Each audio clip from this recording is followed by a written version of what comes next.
This time on Captain Cash's Laboratory, we're going to be working on a Mr. Christmas Gold Label World's Fair Swing Carousel.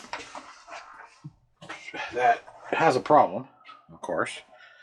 The person was nice enough to send me some pictures of what they tried to do to fix it or work on it.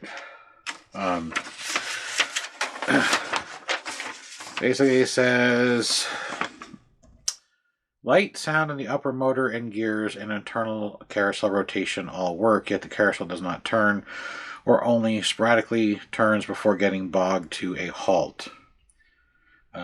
He says that his diagnosis is carousel doesn't turn, is the rotation at the gear drive, maybe a slipping gear.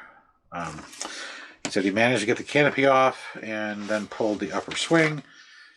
In gears, he unsoldered the 4 wires to the upper circuit board, but wasn't then able to separate the carousel pieces to expose the rotation motor. So, now, I just took it out of the box and plugged it in, and I immediately unplugged it. I'm going to do it again, and I'm going to immediately unplug it, because it's got more than just a rotational issue. So I don't know if you heard that do-do-do-do-do-do, and a kind of buzzing sound. That's bad. That's not good. And also I noticed in the box, a lot of these characters are no longer attached to anything. This lady's not attached to anything either. They're all like, you can see she's kind of like hanging sideways. So I think it's shipping. There we go. These characters, they all came apart. I just had characters everywhere inside the box. So, here's another one. I'm going to set it aside so I don't lose it. Put it in the cup. The rest of them are in the box. So, first I'm going to do is I'm going to check to make sure we're good. Just like all Mr. Christmases, you pop off the top. I'm going to set that in the cup too. And then you need a number 2 screwdriver, which is right here. Might seem a little dark because I have one light off because I wanted you to see the flashing lights from the edge. So I'm going to turn the light on now, like so. Now you can see the brilliant red top.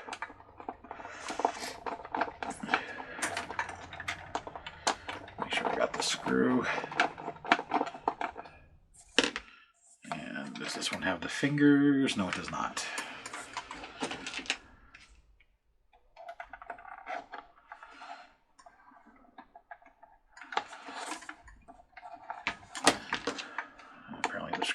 Still, there we go. Still have like a thread. We got some wires just lying around in here. All right. Let me take a look.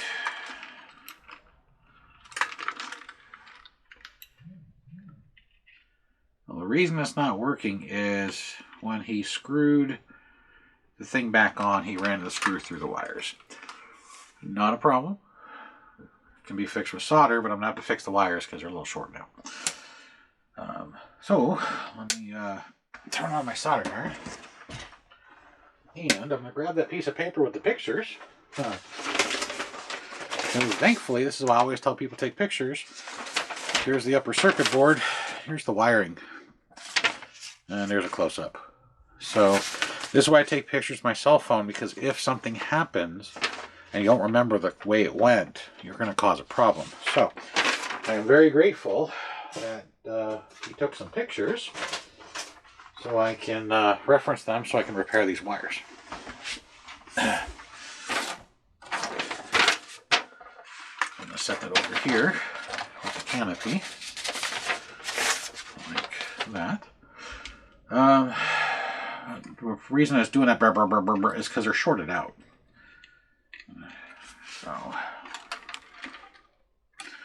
alright, this does have the cork on the bottom. I'm going to have to run a new set of 4 wires up. So, that's why I'm checking. Let's get the nut off the top here.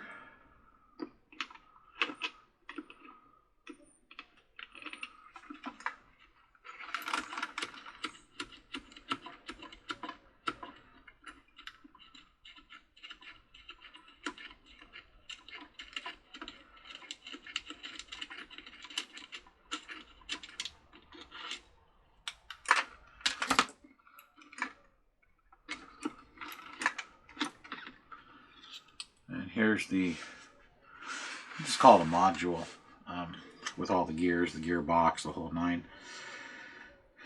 And this one uses a really tall motor. You can see how tall that motor is compared to, well, and you can see that the tall motors that they used to use are big and fat. This is short, like or narrow, like a Lemax motor. So that's pretty interesting. Let's check the gears. So I just rotate the big pulley, which then rotates the other gears, and I just look at the teeth real quick. He said he's having a problem with rotation. This one isn't rotation. This one is swing out and in. I still want to inspect them just to make sure we don't have a crack, because the gear that's right in here underneath my finger, which is, and the gear next to it, these gears right there are notorious for cracking. So the two gears stacked right here, these smaller gears. So since I have it out, I can look. I can see the shaft has slid where the gear isn't pressed on all the way. But I don't see any breaks in any of the gears. So the micro switch sounds good. Belt's a little loose. It's leaving black on the pulley, which means it's starting to break down. But we're going to set the module out of the way, and I'm going to put the nut inside the cup with the other parts. So the rotation motor is underneath. So next, let's lift up this. Set this out of the way. And then the rotation motor, if it's like most of these, should be underneath this disc. But we can lift this off to check the circuitry on the bottom. So let's lift off the main body.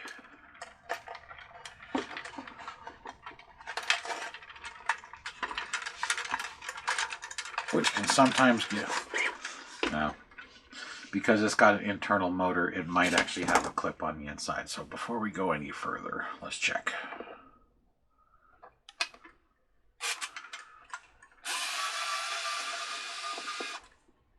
Some of the carousels don't, but this is a swinging carousel versus a regular carousel. So let's check the inside before we go too harsh on it here.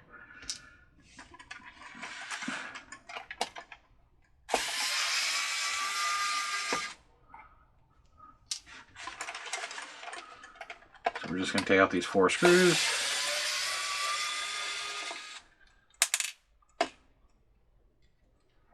So. And we should be able to separate the top from the bottom.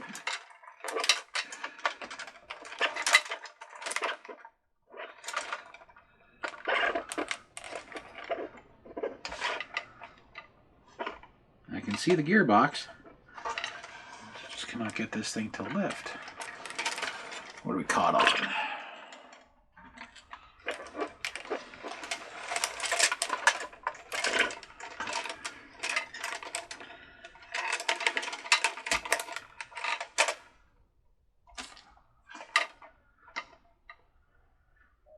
Okay, so the top's not coming up because of the wire, so let's break the glue.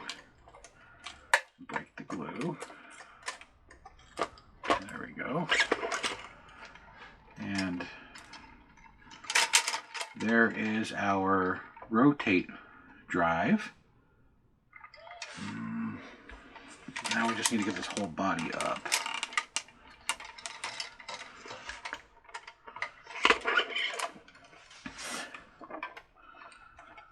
So on this rotation motor that's in the center section, these are the red and black wires for the motor, and they're soldered to the light ring, and that's probably why there's a capacitor right here, is to help with the noise from the motor in the circuit. Then we got resistors, and the motor is tied right into the power. So it's normally I desolder it, but they have it right under the lip here against the plastic, and I don't want to melt the outside of the sign or damage this lip at which the canopy rests in. So I'm going to do it slightly different. I'm going to snip it in a flat spot so that way I can solder it back together and we're good. So let's get rid of the swingers. Let's move the pod. We'll have them rest on themselves. And there's your spinning mechanism. Normally this would come up, but it's hitting this because this is attached to the shaft. So, and this is the section that he said wasn't working. So I'm rotating the big pulley. It is turning.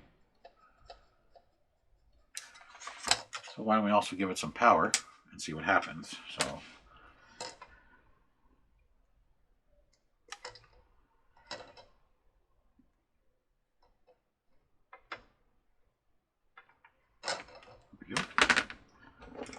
I'm going to give it power directly.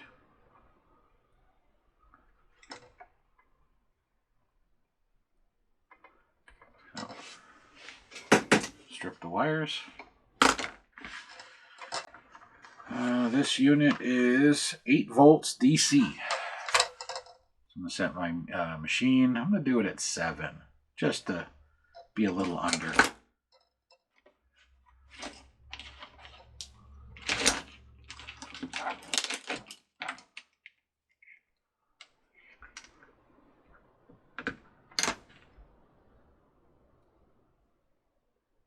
Says the motor is turning on my machine. It's showing a decent power draw, but there's nothing happening. So I'm going to turn it up to 8. Like so. I do not hear the motor, but it does show that it's pulling 1/5 of an amp. So now we're going to open this and see if the motor's bad or if it's wedged, meaning that one of the gears is broke and it can't pull this pulley or turn the pulley.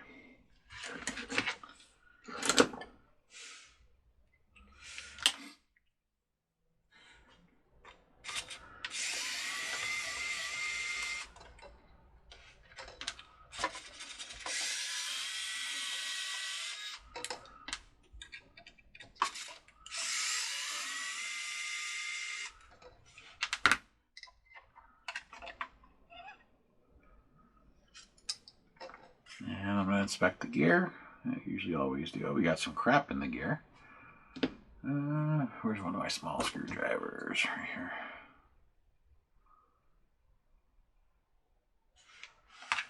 Alrighty.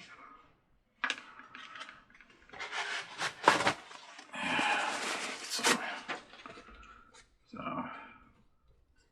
I don't know what it is, but it's in the gear. Now let's take a look. Oh, this has got a fancy motor. The belt's definitely bad. Belt is not tight at all.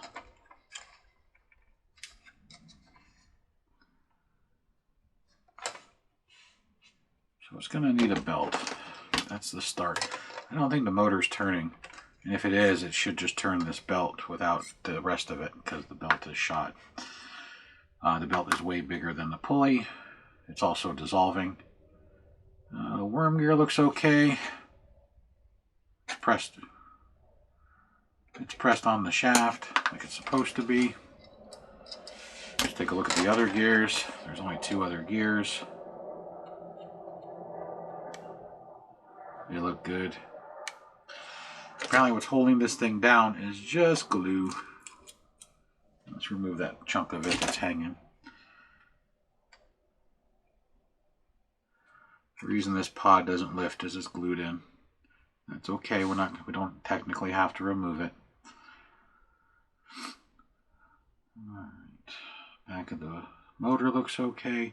I turn the motor with my finger. Yes. Let's give it some power again.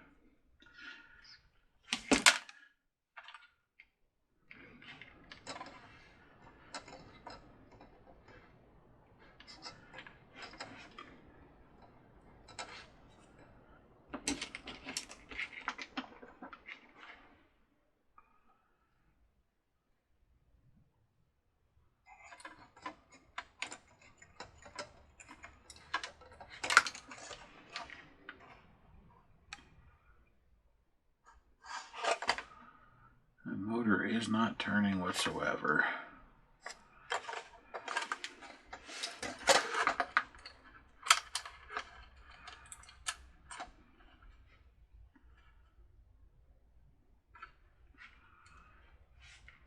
So on a lot of the bottom of these, you can access the wiring. You can pull things apart. This is how we're going to have to replace the wiring that goes up top that's been severed by the screw. So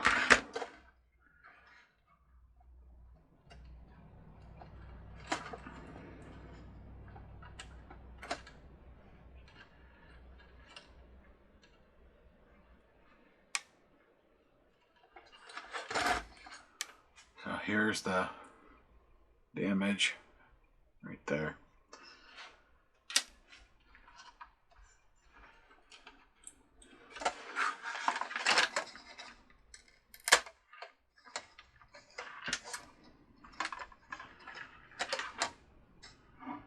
I want to try and get this, I got to get this motor out to see what's wrong with this motor.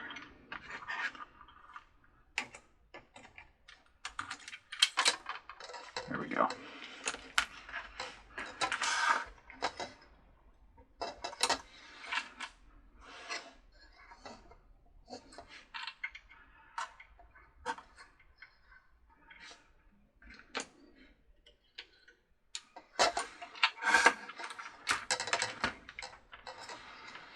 Okay, so here's the motor.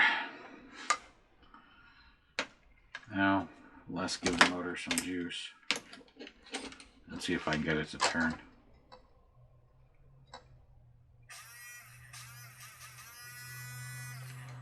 Motor turns. So the problem might be down below in the circuitry.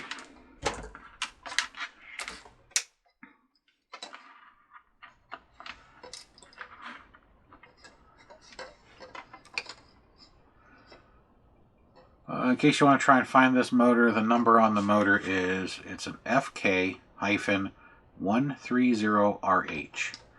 That is the model of the motor.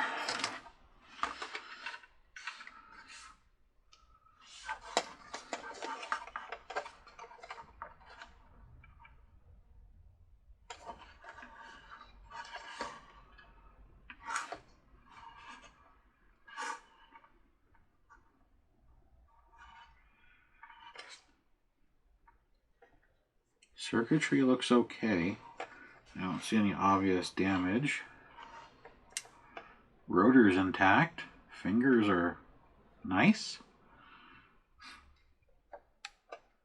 But my biggest concern is with it being shorted out through the stem is if it did any damage to the circuitry.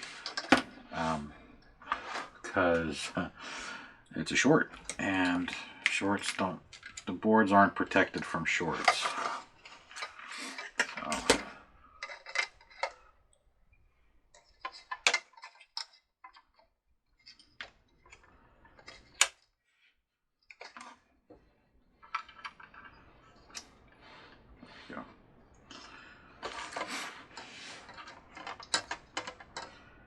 Well, with nothing plugged in, meaning no motor and no upper controls because the shorted wires are removed, let's see if this thing does anything. Technically I should have sound. So, let's find out.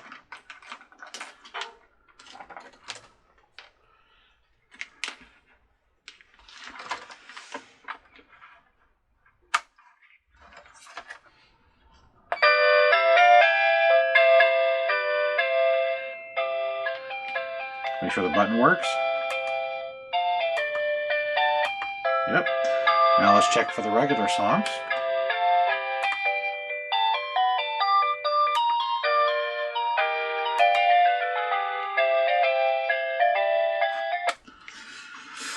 Alright, so we got the sound, which is good. Usually the first thing that goes when a board is shorted out is the sound, followed by the lights. The motors normally are direct drive, meaning they get the full power from the AC adapter through the switch. So when you flip the switch, all you're doing is making a connection to the switch and the circuit board and then the switch to the wires. That is generally how they're mostly done. Now, of course, they're on a circuit board. The wires are soldered because there's usually a resistor for a voltage spike or a capacitor like they have on the top here. But usually they're just directly powered off the switch with minimal circuitry. So so now we need to fix all this. And this is really thin wire. I'm going to say it's probably 28 gauge. And I don't usually carry that thin of wire. But I do carry computer wire in sections that might be the same thickness. Because I only need to replace this much. I can trim this back, put on some heat shrink, and solder it, of course. And then it'll still be in the body. As long as it fits inside that hole, it should be okay.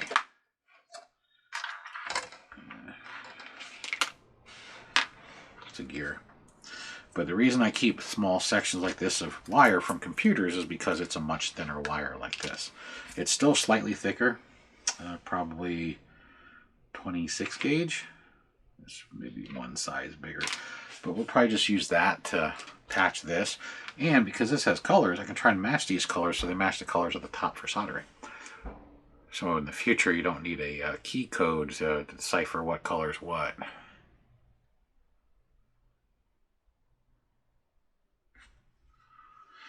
All right.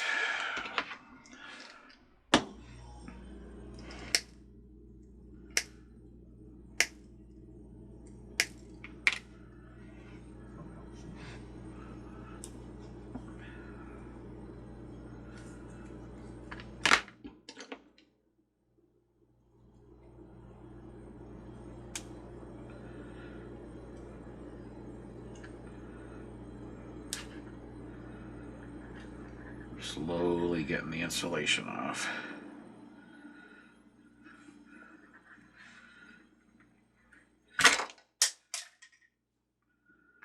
Almost.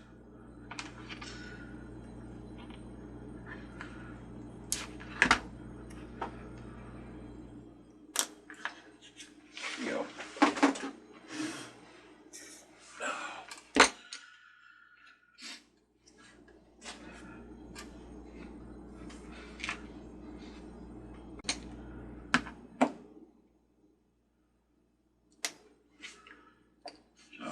The section that's bad. Just going to inspect the rest of the wire. They look okay.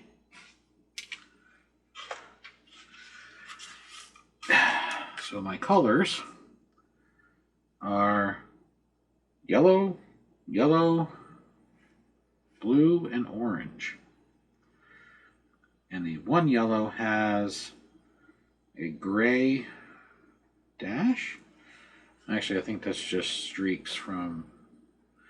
Yeah, it's not. It's one pair of wire, and then when it splits, the one wire has the blue on the edge from it being, it's a zip wire. So in here we have yellow, yellow, blue, and red. So I'll probably just use the red for the orange. We'll use the yellows, and of course I'll use the blue. And again, this is why I keep small sections of small wire, is for repairs. And this has the colors, so I can try and retain as much of the color code as possible. And this red is a slightly different shade, so it's closer to the orange.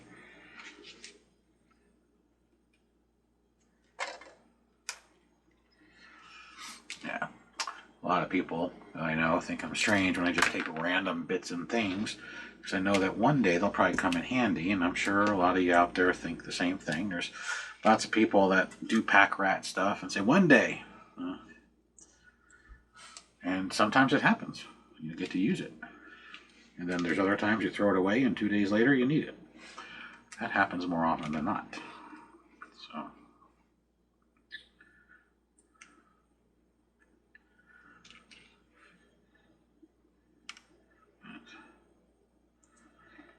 There we go. All right, now let's split this wire so I can...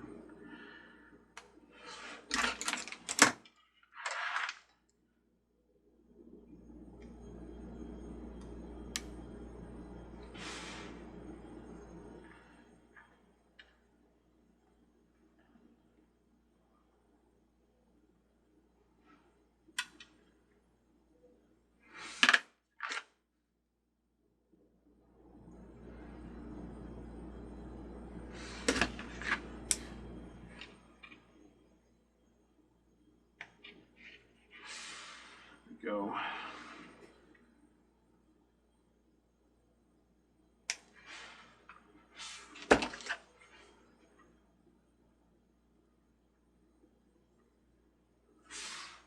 Now, the only thing I don't know is which yellow is which polarity, which I can check before it's soldered to the board. I'm assuming the yellows are for the lights. If they're backwards, they won't light up because they're LED. So, I got them all separated, as you can see. I'm going to get out some heat shrink.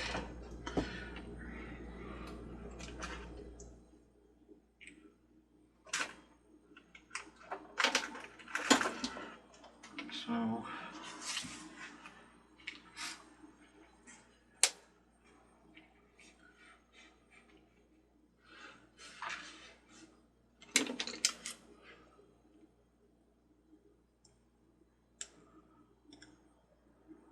okay, well, according to my wire strippers, this is 30 gauge wire, and the wire I got from the computer, the 4 sections right there, is 28.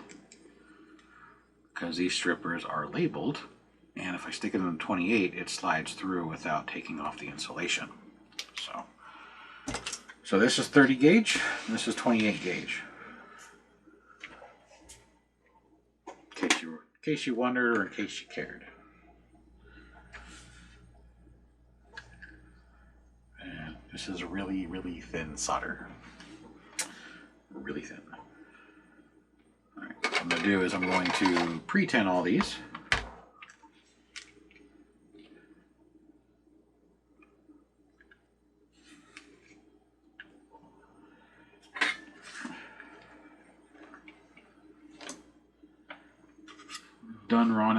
Run out of my thick stuff, so now I gotta use the thin stuff, which I don't care for. I don't care for it because I have to use a lot of it for it to soak in because it's so thin. It was one of those, I bought it to try it, and I don't like it, but I gotta use it because I bought it, and it's solder, and it's lead solder, not lead free like a lot of them are.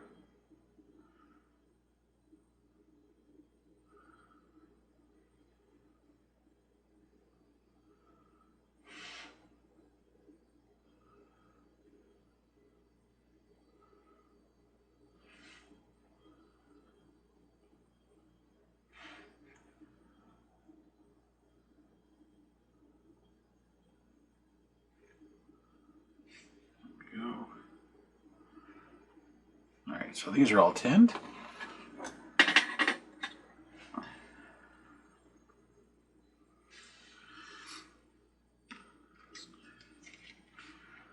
And now I'm going to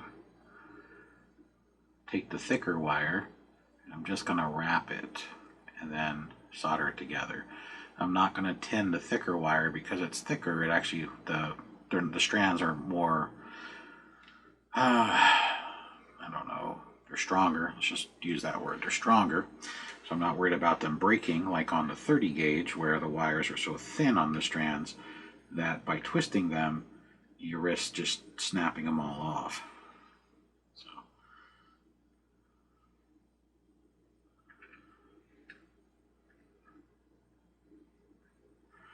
And you're like, oh no, you didn't put your heat shrink on, I can slide it down the end. I just want to get everything out. And now, we're going to solder it.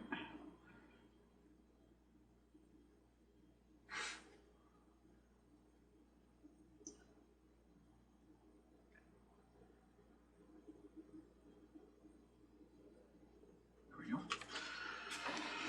So that's the blue.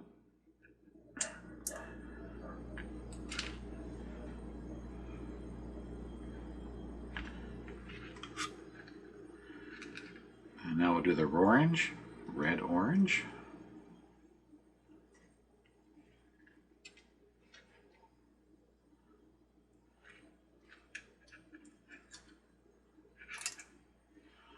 I need a little more exposed.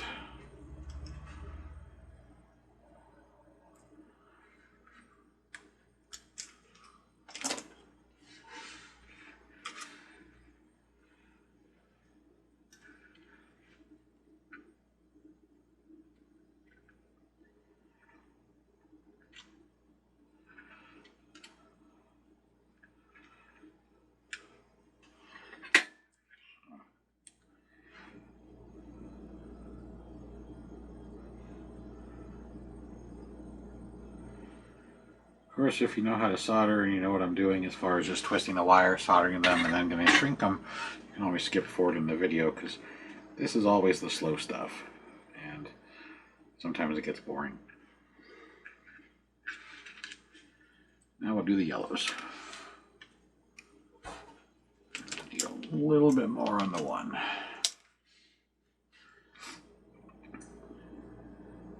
But while we're waiting for this to get done, I figured I'll let you know that we got a couple of bigger ones coming up. I think I mentioned it before, but I don't remember. Old Timers kicks in. The Zinger from Lemax is completely broken, and I am working on making different center axles for it when I have time. And we finally got a couple of 3D prints that seem pretty promising to replace the Zinger axle. So you've had the Zinger from Lemax. The Zinger has a tendency of breaking the center shaft or the center axle because it's really cheap plastic and there's a lot of moving momentum. And if for some reason something happens, like one of the gears in the cars fails, or you stick your finger in it, you're going to break the axle because it's hollow and it's just extruded plastic. Well, I've made an axle out of metal, which didn't work, but that's okay. I kind of figured it wouldn't. It was more of a let's try it and find out. I made an axle out of wood, which I knew wouldn't work, but it actually fits okay. And then I 3D printed a couple of axles with different infills. So some are denser, some are lighter, because sometimes a solid piece is almost as weak as a hollow piece. That's why car rims have spokes or spaces in them. That's because if it was a solid disc, it would warp really easy when you're driving, and then your wheel would wobble, because it's not as strong as putting spaces. It has to do with surface area. So that's a big one coming up. I actually have some vacation coming up, and my plan is to try and finish that one because it's a very long, drawn out piece to repair. So we got a big one coming up. I'm going to try and get a few of these things done before the holiday, but the holiday's coming up at a rapid pace. It's about a week away actually. So this video will probably be up right around Christmas. There's just I get so many of these to work on, and that's fine. And a lot of it's waiting on parts. Believe it or not, it's just parts. You know, I find the problem, and then the piece sits for a couple of weeks or a month until I can find parts. I'm working on a ski lift from the Parma 56. I just got the parts for it yesterday. I've had it for like 6 weeks because they don't make parts for it. So I have to keep searching and searching, and then I was donated 3 broken ones, which has the parts I need to fix the other one. So that's the biggest delay when you work on these. It's parts.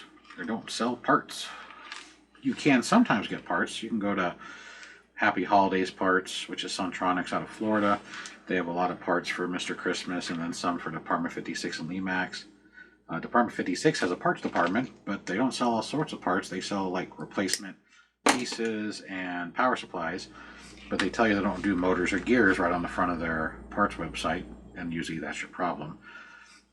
But luckily, there are companies out there like Happy Holiday Parts, or Suntronics is their name, in Florida, as well as Skull Crane, that have parts, but not always the parts you need. So I actually do go around and buy broken pieces so I can get the parts out of them,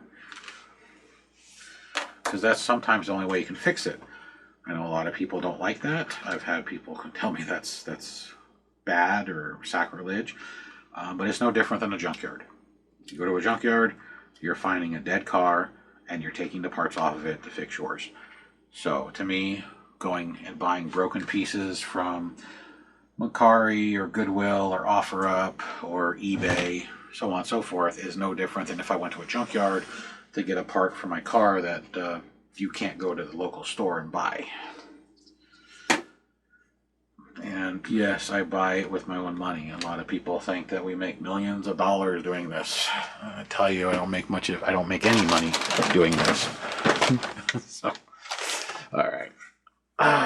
The reason I'm grabbing some wire is I need to be able to put something down here to attach to these to pull it back through.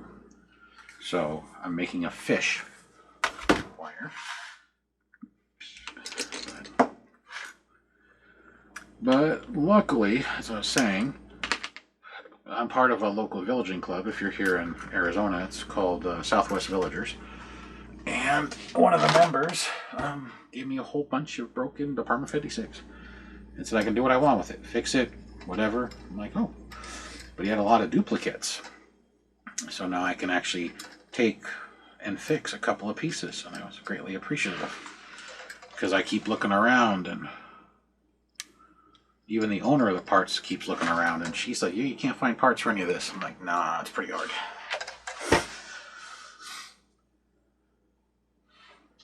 There's a, this is stepped, and I keep getting caught on the step. There we go. And there we go. Got it past the step. And now it's out the bottom. So to prevent me from pulling it through, I'm going to loop it through the hole that the wires come out of on a different piece. I'll show you. So there's a hole right here that wires would normally come out of, but that would be for a different piece, because that's why it's got the notch all the way down on this side. See the notch? So the hole was either used as a pilot, but a lot of times they just have the wires come out of the hole. If you watch the Carousel, the gold label Carousel one, not the swing, it comes out of the hole.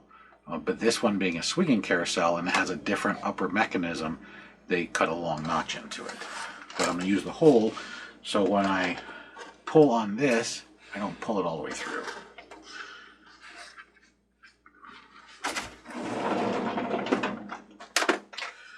Get some electrical tape. And actually, I've had some folks, going back to parts, send me broken ones just to use for parts as a thank you for fixing their current one. I've had a few, and trust me, I greatly appreciate that, because it is super hard to fix things when there's no parts. I mean, I can fabric cobble some stuff together, and there's videos where I've done it, but there's only so much fabric cobbling you can do before it either won't work or it won't last.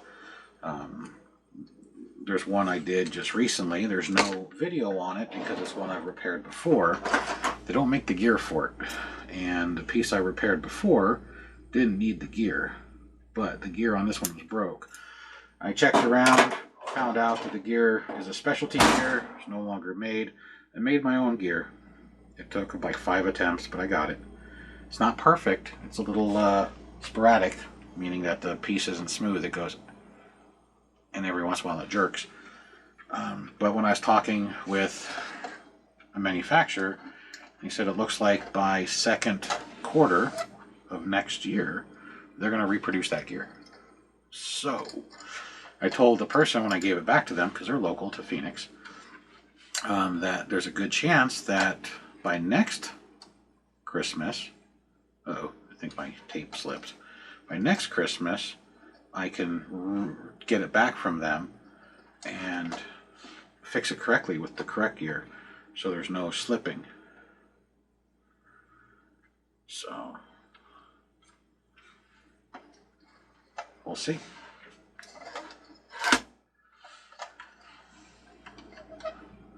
It's nice finding people in the villaging community that are helpful. There are some that aren't, and that's going to be in any community. I did a lot of car shows. I used to have a couple of custom cars. Technically, I still do. It just doesn't go anywhere. It's just under a car cover all of its life now. And some of the car communities, they're really friendly and helpful and help you find parts and give you tips and tricks, and other ones think you're not worth talking to because you don't know what you're doing. You know, If somebody doesn't teach you, you'll never learn. It's the whole point. People helping people. I'm hoping the tape's not too fat to fit through the hole. I'm thinking that's my problem.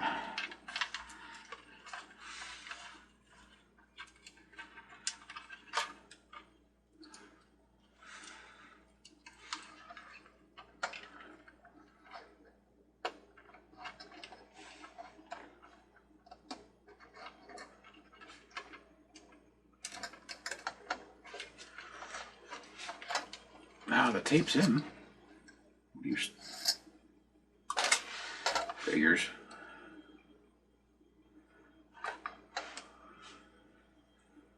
So let's do it again. I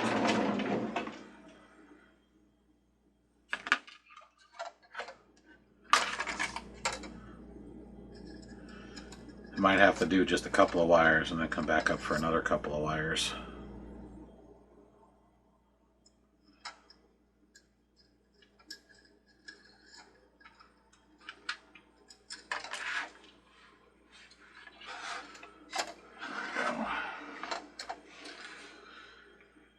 So that's what I'll do. Because this is zip wire, I'm just going to separate the two plugs. I'm going to do the blue and red first, and then I'll come back and get the two yellows.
Are pretty much up. They're just caught. There we go. They just got caught where the hole is. So there's the red and blue. Now let's try and shove this back down and get the two yellows.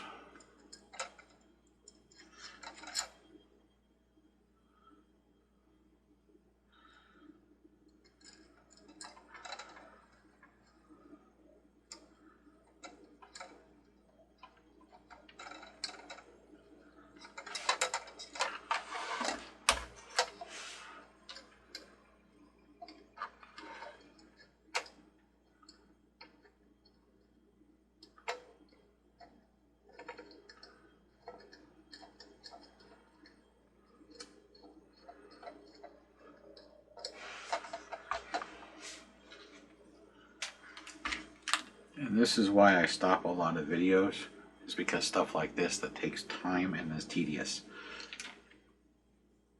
I've had some people say I stopped the video because I don't know what I'm doing.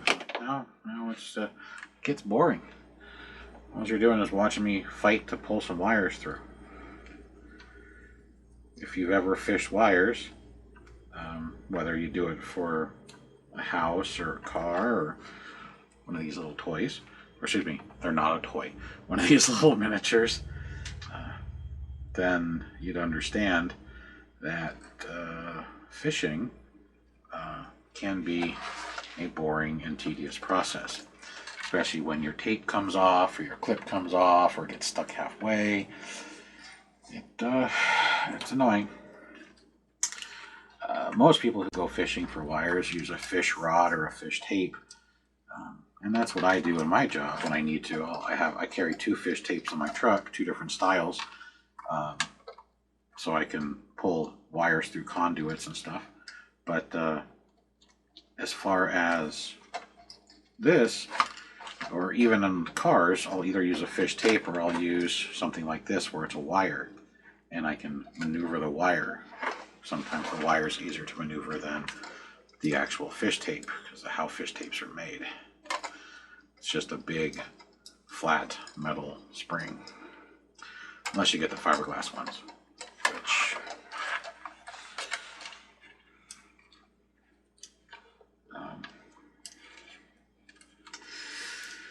apparently it grabbed the red and blue plug and pulled it all the way to the top, wedging my wire. So I'm going to pull that back down so I can pull. Uh-oh. Oh. Is there enough that I can push it? Nope.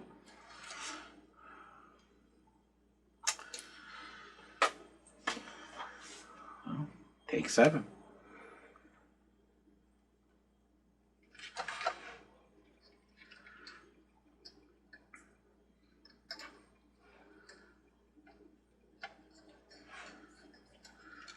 So this time, when I pull the yellows through, I will try and stop the red and blue from pulling up higher and pinching the wire at the hole.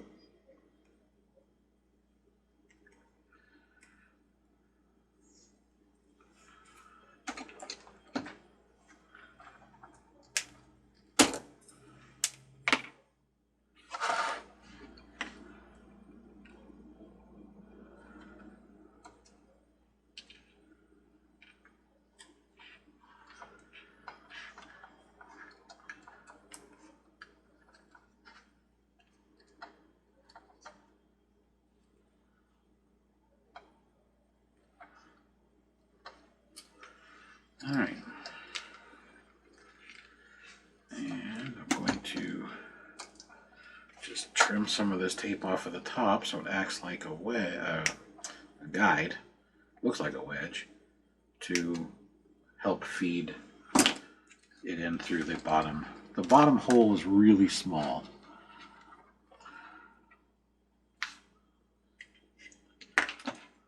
Which is why they use such thin wire.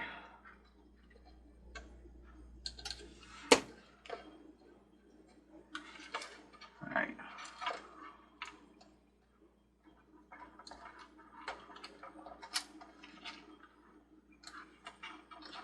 Here she comes. I'm going to hold that one. Come on, you can do it. Keep going.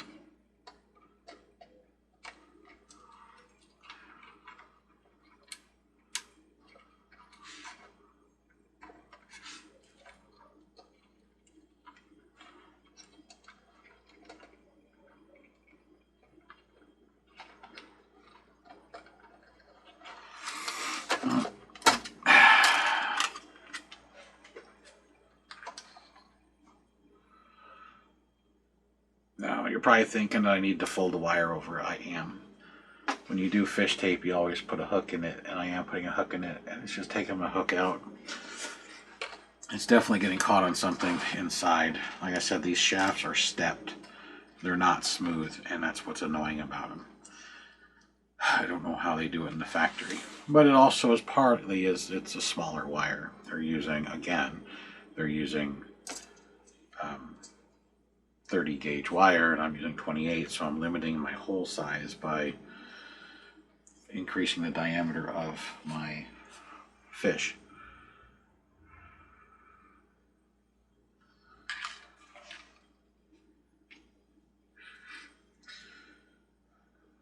All right.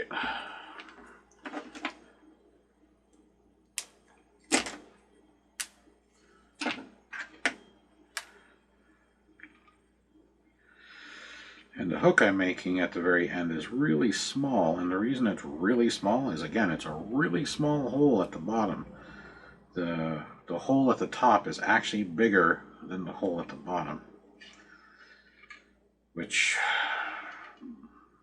I don't know why, but it is one thing that I've noticed on Mr. Christmas. So as you can see, there's the hook to hook the wires. I can't wrap it around the wires because it's fatter than the hole. So let's try just feeding it from the bottom. And pushing it all the way through. And immediately it starts pulling my red and blue.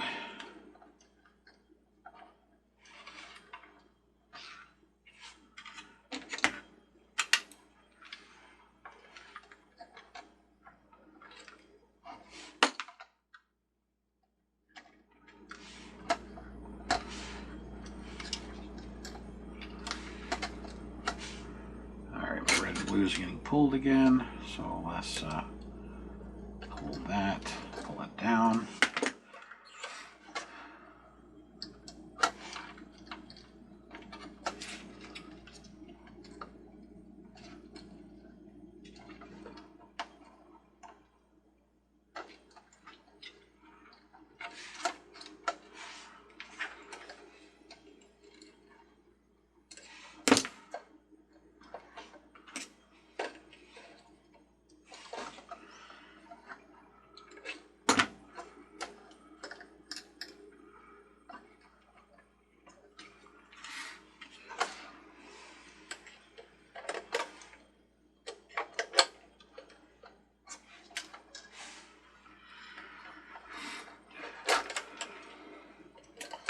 I think what's happening is the heat shrink is getting caught on.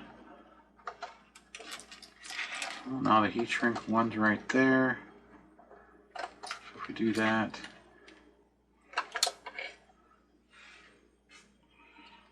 I was thinking the heat shrink from the repair is getting caught, but the heat shrink's actually out. It's right here. So I'm not sure what it's getting caught on, unless it's just getting caught on one of the steps. It's almost all the way in. It should be really close to the top. Pull it back a little and try it again. I'm currently with the tweezers, needle nose pliers. I'm holding the red and blue wire from sliding in because they're trying it.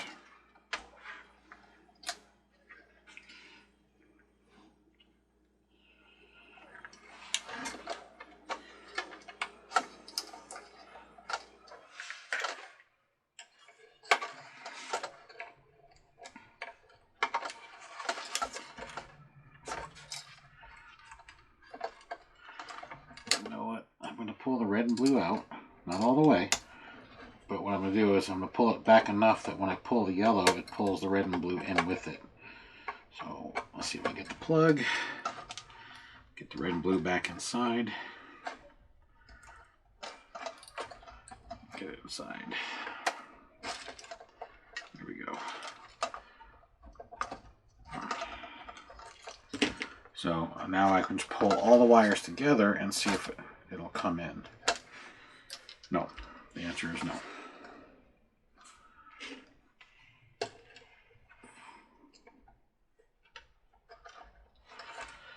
I hate to stop the video just to go order some 30 gauge wire, but I might have to since it doesn't seem to work. I've done this once before with 28 gauge, but it wasn't a gold label. The gold labels are smaller than standard Mr. Christmas.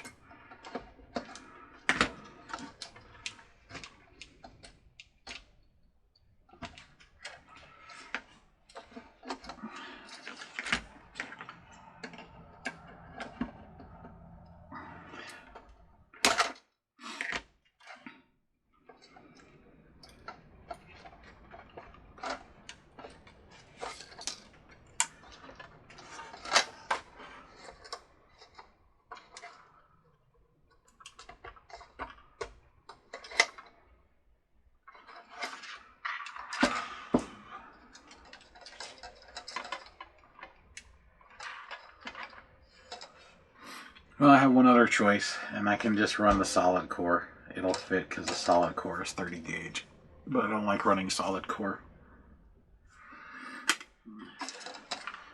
But I've been fighting with this thing for like 40 minutes now.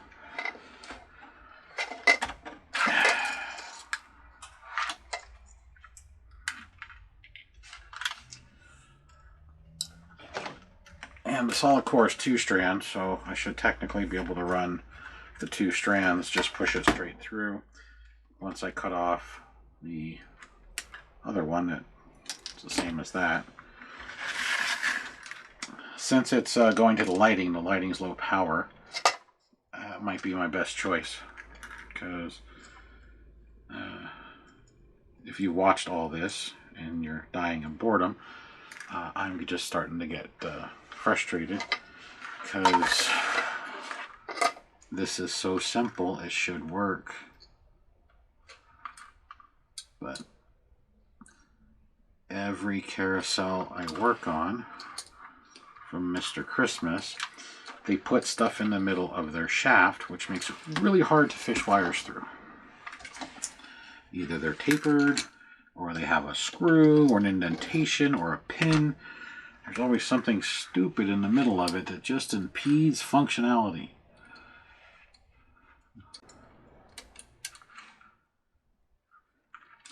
They don't care because, again, you're not supposed to fix these things. You're supposed to throw them away and replace them.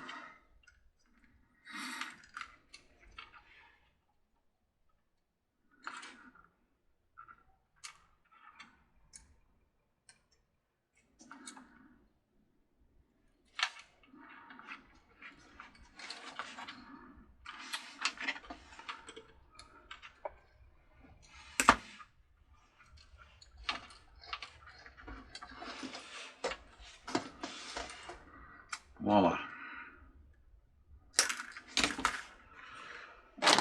So if you have this piece or any of these pieces and they do this to you, you might have to do the same thing where you change it to a more rigid wire. If you're going to, make sure it's the one for the lights and not for the motor, just because the motor draws more power than your lights do. Alright, I'm going to plug these in before I set them back inside and then solder the solid core to that plug. So the blue and red plugs into the blue and red.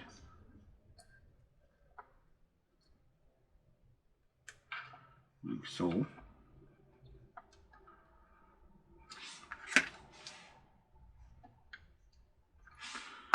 And the red and black plugs into the red and black,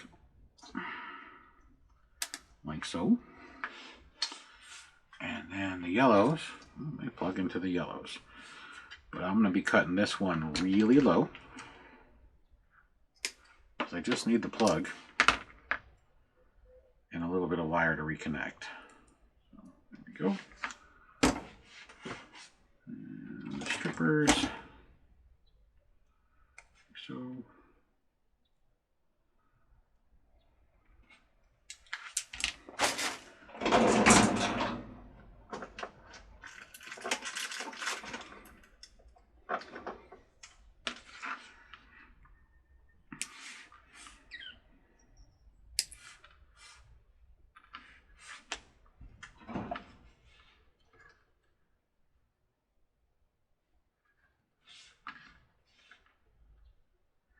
And because I have the wires fished through, I need to put the heat shrink on first. Like that.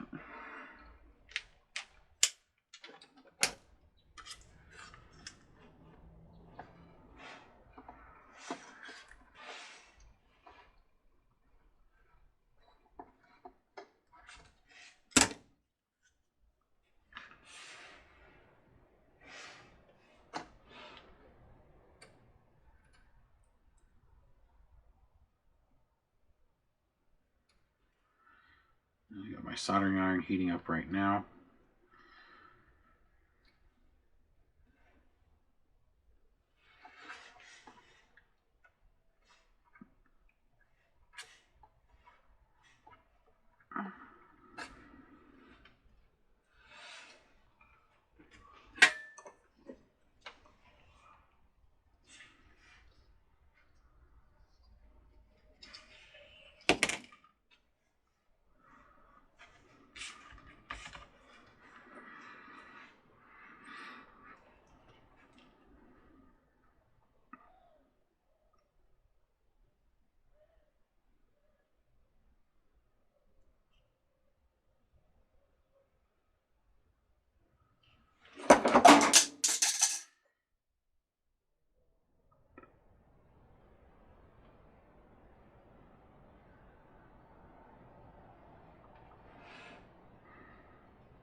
think I have to go dig out my soldering kit to get the bigger solder, because oh, that's hot still. This is quite annoying.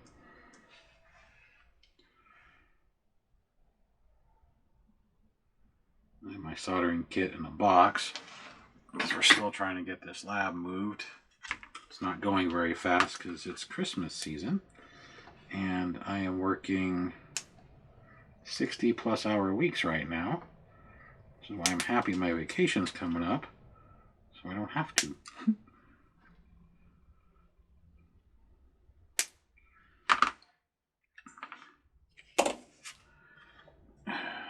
Christmas, or not Christmas, but the end of the year from October through usually the first half of January is our busy season for my job. And I'm the only one that can work the extra hours. So last week, I had multiple days that were 12+ hours, my longest day being 14.5. So that gave me enough time to basically wake up, leave, work, come home, grab a quick bite to eat, shower, and go back to bed. So that's why there's a little bit of a delay in some of these videos. It's not because I don't want to make them, it's because I don't have the time.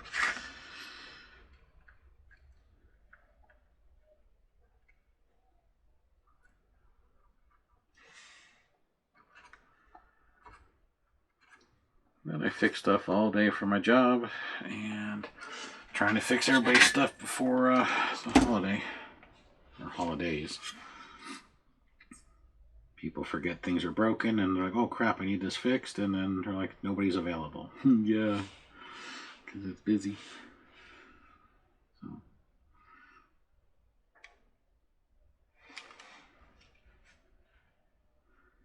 We actually get busy by all the holidays, but the fall and winter months are worse because of what I do. So everything I do, people want to do in this winter, fall, and spring. Summertime in Arizona, you don't even want to go outside. You shouldn't go outside. I don't want to go outside. It's like they should make the state pay for us to stay inside for 3 months. And nobody has to work, just stay inside, because it's miserable. This year was weird. This year we had what they call a monsoon, where we had our monsoon season in May versus June and July and August like normal. And so we had a super wet May, a relatively cool June, and then we had a super hot July. And then a standard August. So we experienced all sorts of weird summer weather this summer. Here we go. 400 tries, and 6 hours later, we have it back together, the wiring part. So I'm going to pull the yellows and pull those in first, and I'm going to pull the blue and the red, and then we're going to pull in this other red, which is attached to the motor. So let's pull the motor and tuck this red in, and pull the slack, like so. Push it in, and then we'll pop this little disc on, which it's got some stickiness. If it falls off, we'll put a dab of glue on it. Stayed on so far.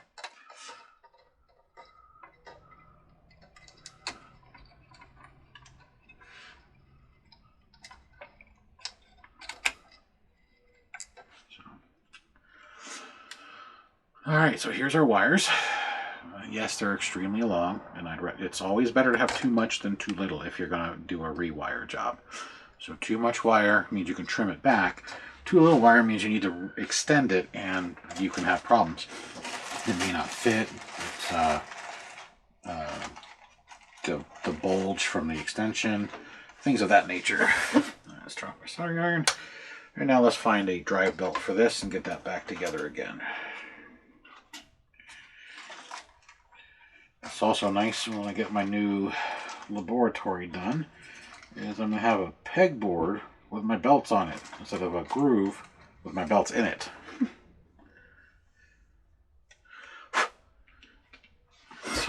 it'll be easier to find belts. Although chaos is usually easier for me. When things are chaotic, I usually find stuff better. So a messy room, I can find things better than a clean or organized room.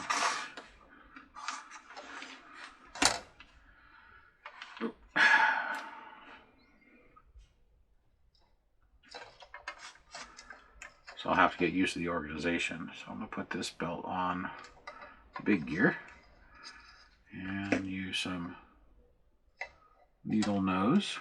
Oh, it fell off. See if I can do it again. And try and get it onto the motor. I'm going to have to tip it so I can see.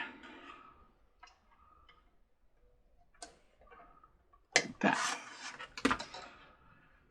Alright, let's make sure the gears are where they're supposed to be, and then screw the top on. And also we need to take the slack for the motor and stick it back down and out of the way. So stick it, go back in the hole, there you go.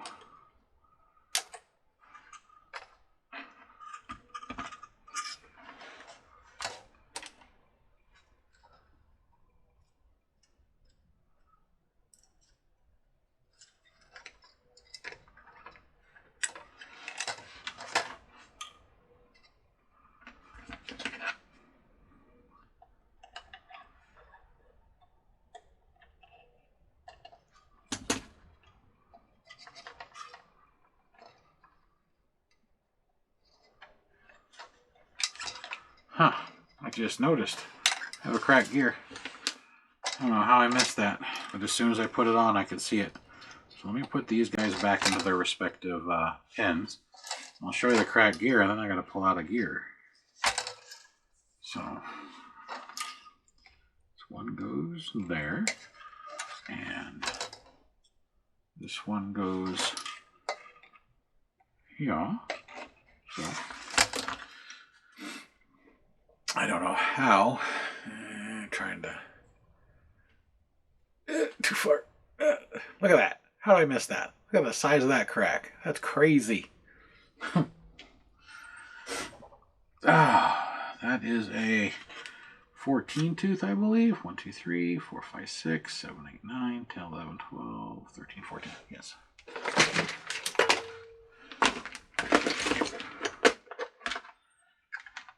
Which I believe that is the 14 tooth right there.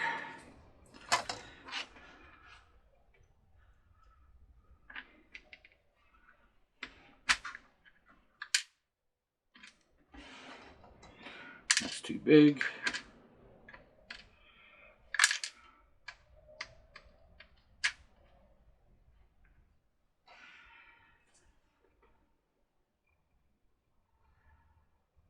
Oh, this 14 tooth is also too big. Uh-oh. I may not have a gear.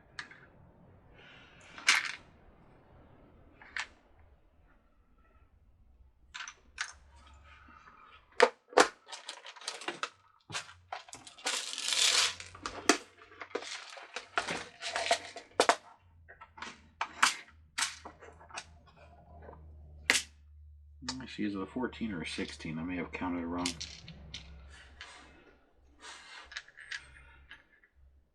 It's also too big. What the heck? Here's a smaller one. It's too small. This is a 12 tooth, which doesn't exist in this kit, so it was put in there separately. Oh, here's a smaller one. Let's see, is that the right one? That's too small.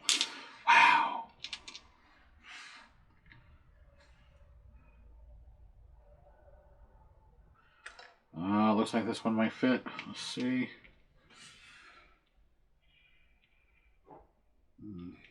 It is way too big. Wow. I may not have the gear.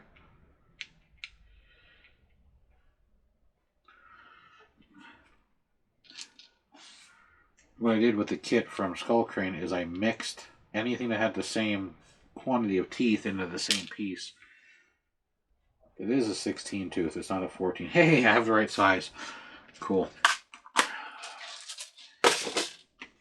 Now, the outer diameter of the gear is the right size, but the hole in the center is too small. And if you've seen previous videos, I fix it with a hand drill. So I find the right size drill bit, which this is one size too small. And then I drill it out. What's this one? It's also too small.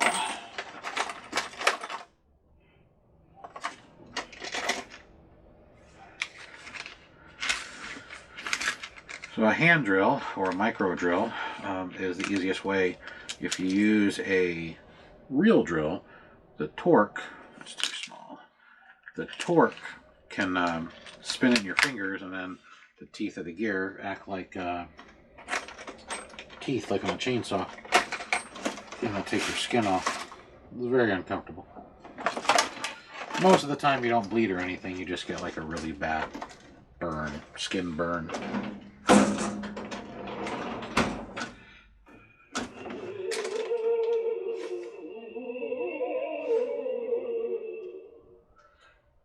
That was weird.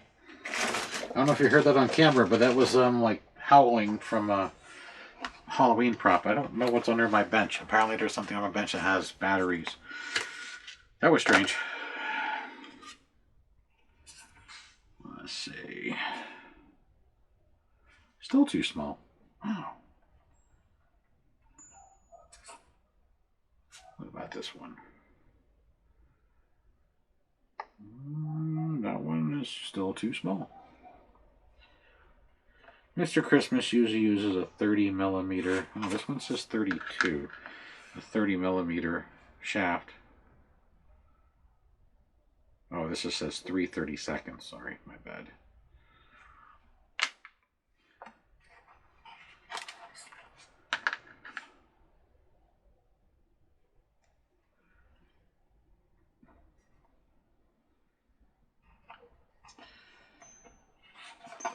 Last one of my big drill bits.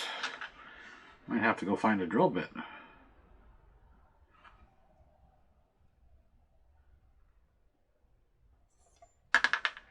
Or it's this guy. There we go. This is a taper drill bit. If I just go in to the taper, I should be able to do it. Although the tip of it's really mangled up. So that's not going to do me any good. So I bet you it was this broken drill bit. Yeah, the broken drill bit is the right size. Of course it is. Why wouldn't it be? I thought I bought a new set of these.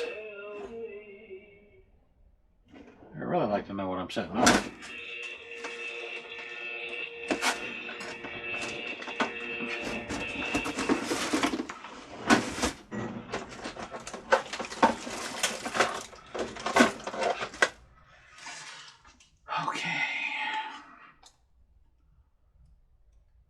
You can get micro bits in many different types and shapes and sizes and stuff. I'm going to have to pause the video for a minute while I go get some drill bits. Because apparently I don't have the right size anymore. So it's probably because they keep breaking because I drill hundreds of these gears. So bear with me for a minute. I'm going to be right back. I just bought some new drill bits. Let's see if I have the right size. One moment, please. Okay, I'm back. Apparently the only bit I have that is the right size, and my new kit doesn't have it either, is the one that's dull. That's why it's burnt. You can see the black end. So, it's not a standard size. I think it's 0.35 is the number for the size hole. So I'm trying to sharpen the burnt edges of the bit so I can grab the plastic so I can get this thing drilled out. I have a drill sharpener, but it'd take me more time to go get it, set it up, and try and get this thing sharpened than it would to hopefully just sand it enough to where I can dig into the nylon.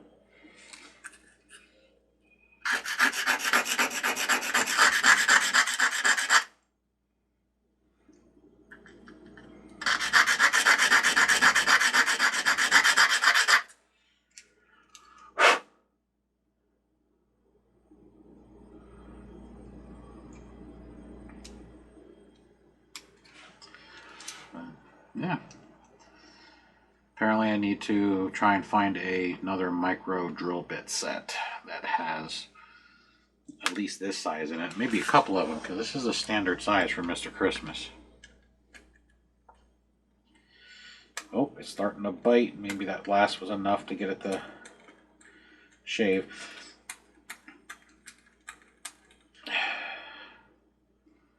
It went in a little bit and then stopped. So all I'm doing is I'm holding it with my fingers and then pushing straight down and just twisting it with the drill. You can also, if you don't have a mini drill or a hand drill, you can clamp the drill bit into a vise and then just twist the gear on the top. It's not as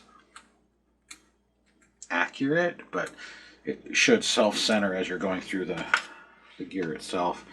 And you can also hold it and do it this way. There's many ways you can do it. It's just that this drill bit's so dull because it was used to drill through metal for a different repair that it's high-speed steel. It overheated because the metal was aluminum. And aluminum is a pain to work with in some cases.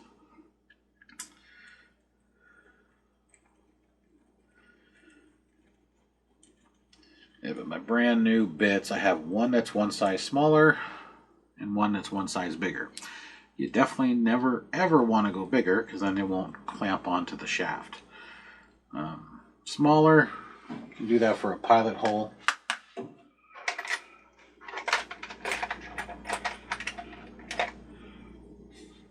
That one's the bigger one.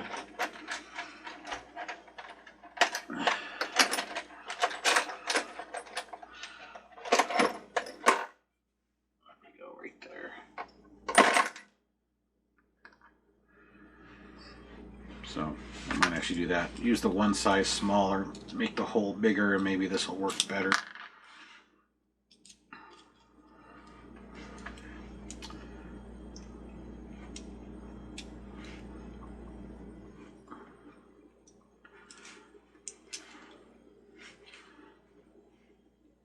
There we go.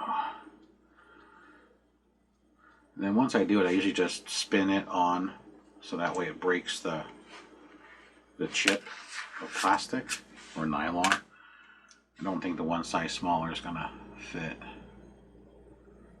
Yeah, if I push it on, it'll just probably split the gear. Yeah, it doesn't go on. But with the one size smaller, it took out some of the material, which means that this dull, burnt drill bit has to do less work. So let's see if that was enough. Once we get this done, we can get it and start putting it there. We did good. One size smaller was enough to allow this to go through. Now I just need to get down to the sharp part that isn't burnt so I can make sure that the center is cleared out. There we go. And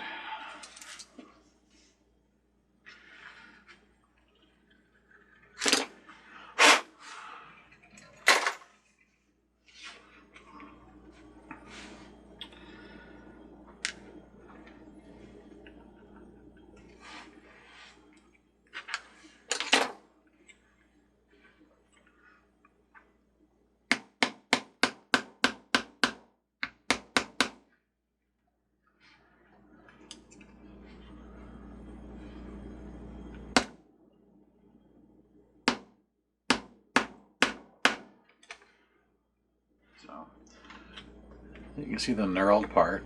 Now I just have to get all the way to the knurling. It's flush with the bottom. Now right here is a hole. You can see I got two right there too. They're usually covered by the mat, but what I do is if the gear doesn't fall in the hole, I stick it over the hole and then I just try and press it in either with my thumb or with a little persuasion.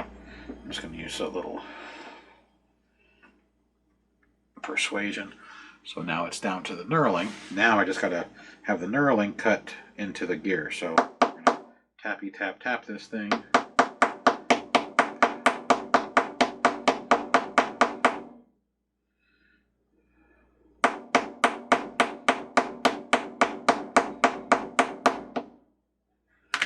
And now it's on the knurling.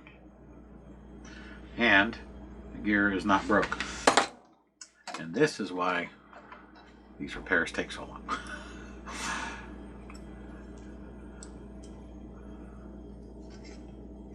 I don't know, I think we're what, an hour and 20-ish. I don't keep a lot of time when I do these because it doesn't matter how long it is as long as it gets repaired. So now we slide it on, get all the standoffs to line up, and then make sure the gear engages.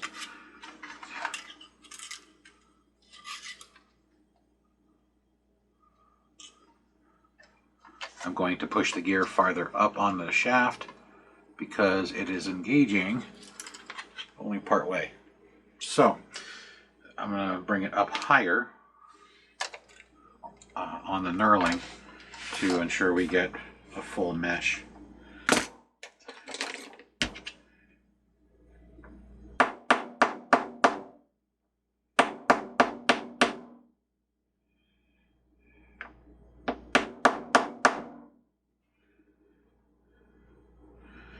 A little too high. Alright, so use the screwdriver to slide it down.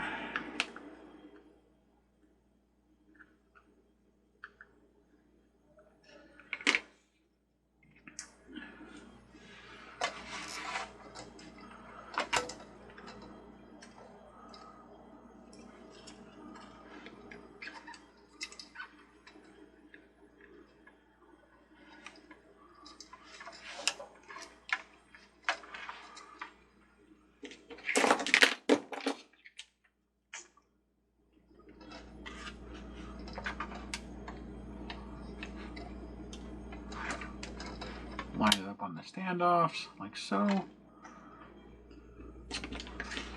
And now we're engaging all the teeth, not just part, or excuse me, the whole length of the tooth. So I'm going to take the bad belt and the bad gear and dispose of them. So, now we start reassembly.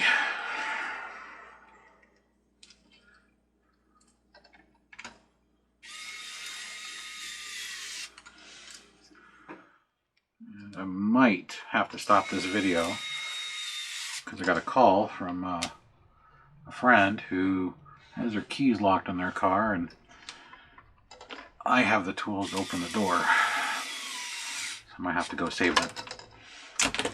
I have all the stuff to open car doors because I used to get paid to basically steal them back from the owners who didn't pay their bills. So I used to be a repo man. So I still have all the tools of the trade. There we go. So the gearbox is engaged. You can see I cannot turn this upper gear. It just walks because it's now fully engaged and there's no slippage from the broken tooth. So now we need to feed all this back through and start reassembling so we can actually hook up the wires and see if everything works like it's supposed to. So the 4 go up in the center, and then the red and black go through this notch off to the side, right in there.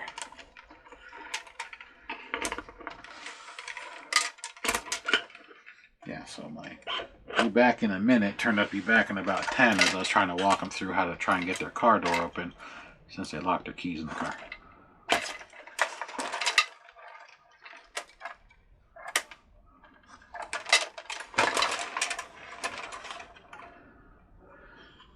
Now,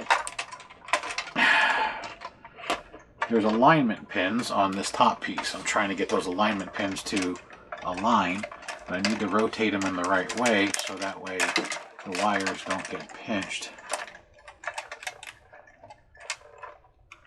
And also I need to keep the flying swings from getting caught. Oh, that little disc just fell off, so I'll have to glue it back on.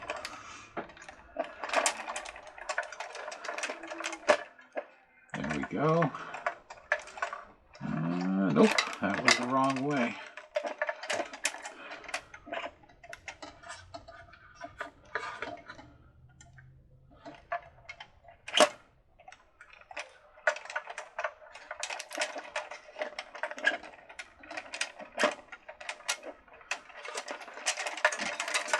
If the alignment pins don't line up, it means that you have it in the wrong position.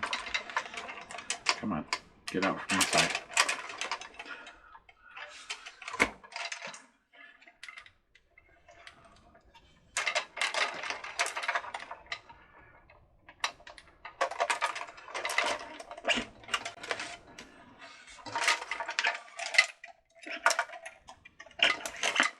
Alright, where is this motor wire come from?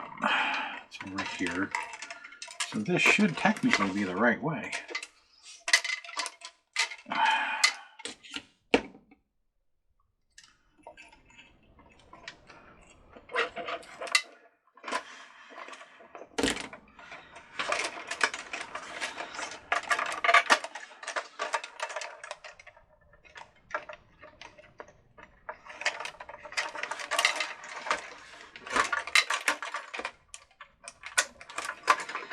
Come on, cars, car swings.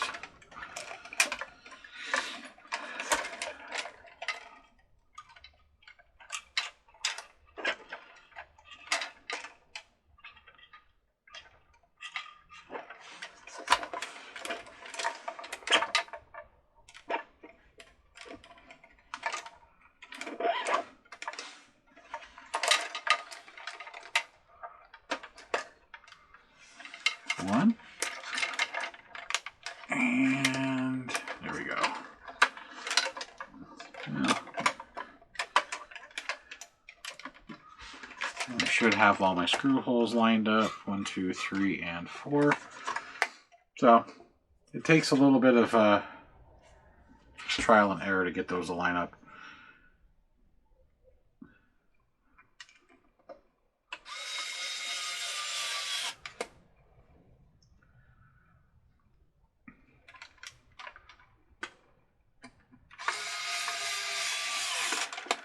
The alignment pins is right there and right there.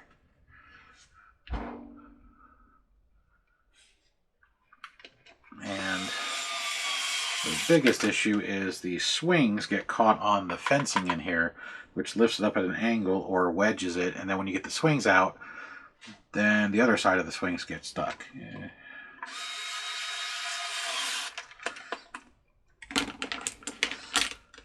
And I'm just going to double check the torque with a hand driver. Because I don't want this thing lifting. There we go.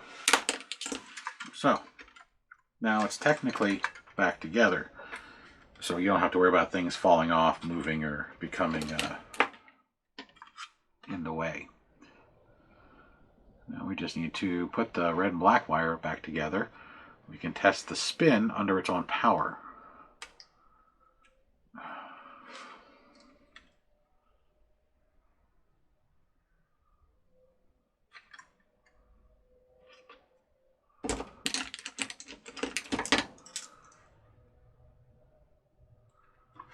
There we go.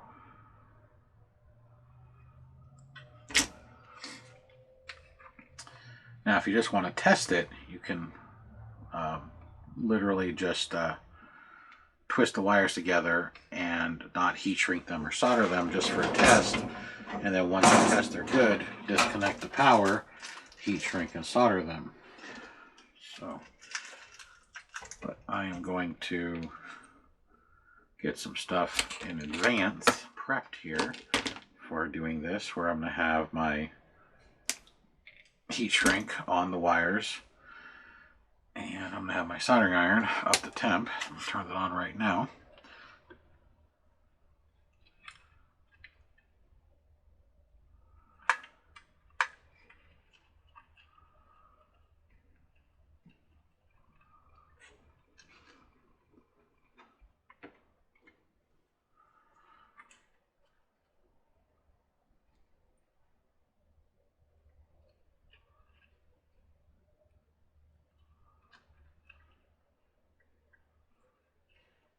Like that.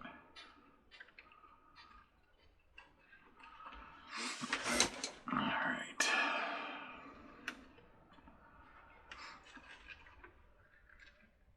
So I'm going to twist my black wires together.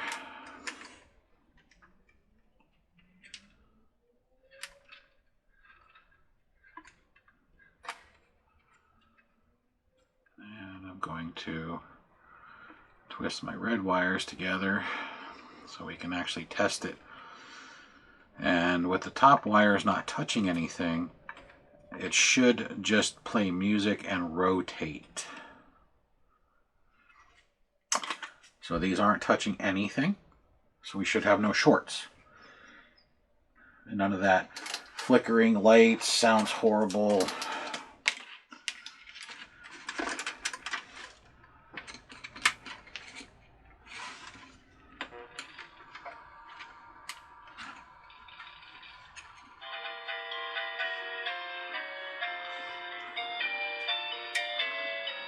Here we go.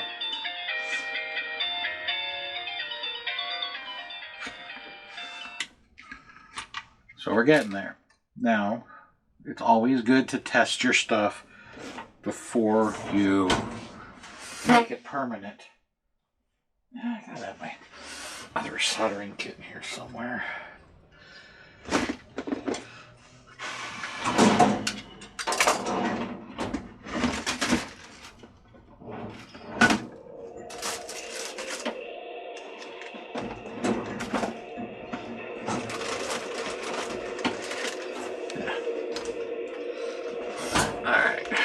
I'll use this thin stuff till I can find my thick stuff.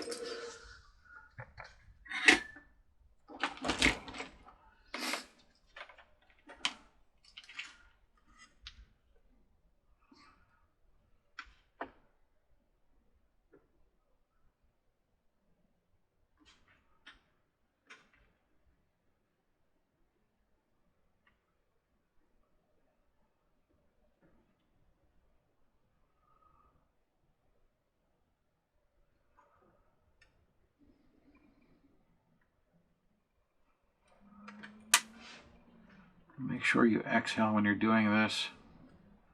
Don't inhale the smoke, it's toxic. May cause cancer in the state of California. Luckily I don't live there, so there we go.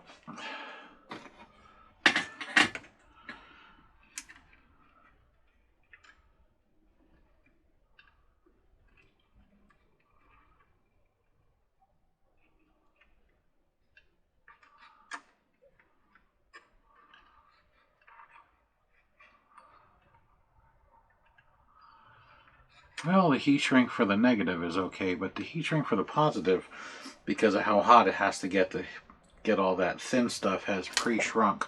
So I'm going to heat shrink the negative, and then I'm going to just use the hot glue to insulate the positive. As long as the two don't touch, you're okay.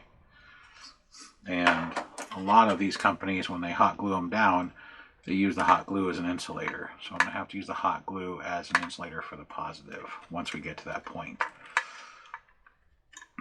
Let me get the wire back in its clip.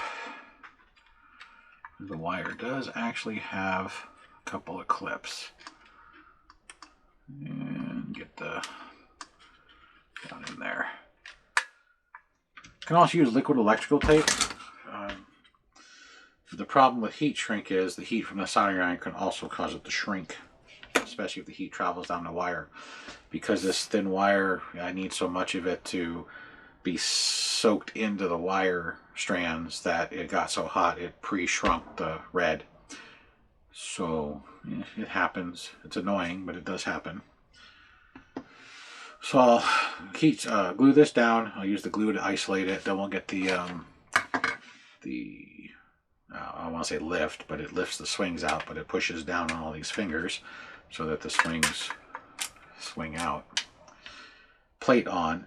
And then we'll put this on. I might have to change this belt. This belt's not as bad as the one that was down below, but it's... he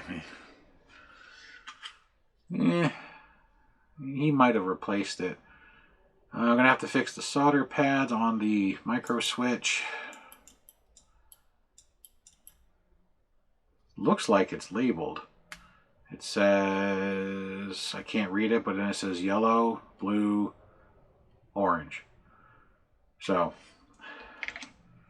it's probably yellow, blue, orange. So when my glue gun heats up, I'm going to clean off these solder pads.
Probably should have had the hot glue heating up in advance, but I don't want it dribbling all over my bench.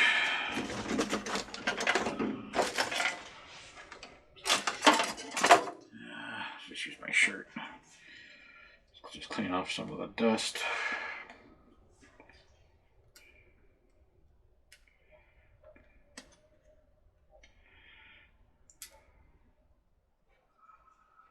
Hey, the hot glue's getting hot.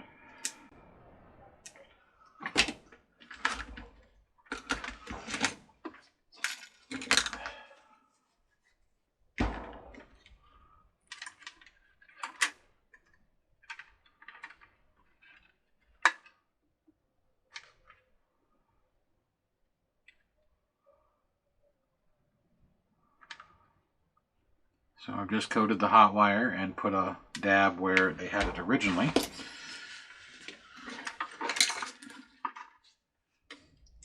And now I'm going to put some where the heat shrink is to hold down the more rigid spot, which is the heat shrink, because that's where the solder is, and the solder doesn't flex like regular wire. So put a dab, and then use something that won't burn my fingers to push it into that dab. There we go.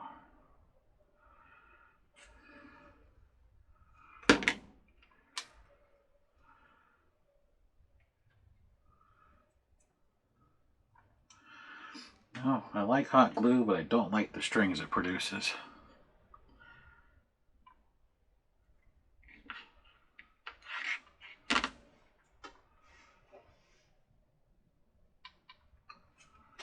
There we go.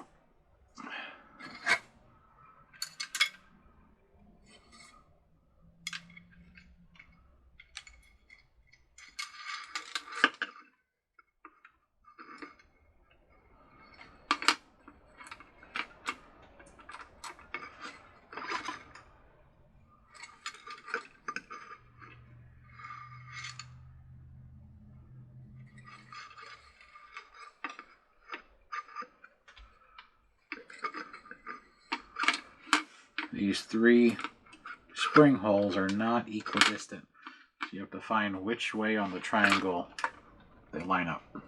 The space between these three are not the same. There we go.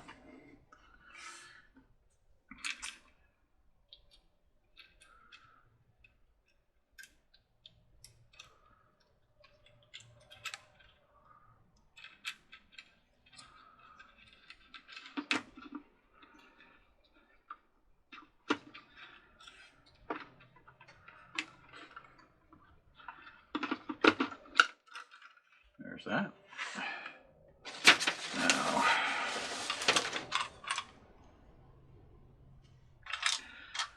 here's the top. Here's the character.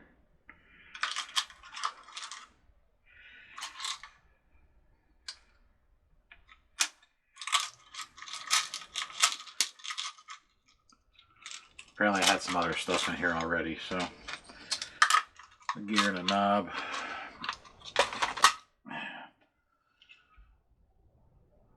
Slide the nut.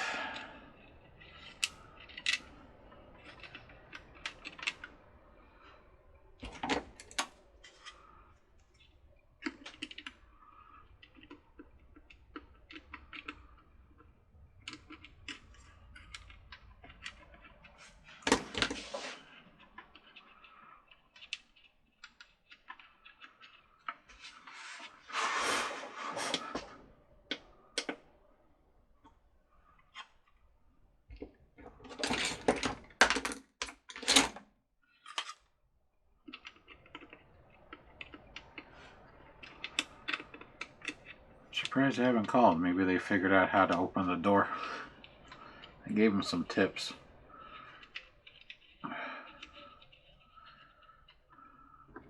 That or they found a spare set of keys. But yeah, when I was gone, like, how do you open a car door that your keys are inside? Well, you can put a rock through the window, but that can get expensive and look kind of suspicious. But yeah.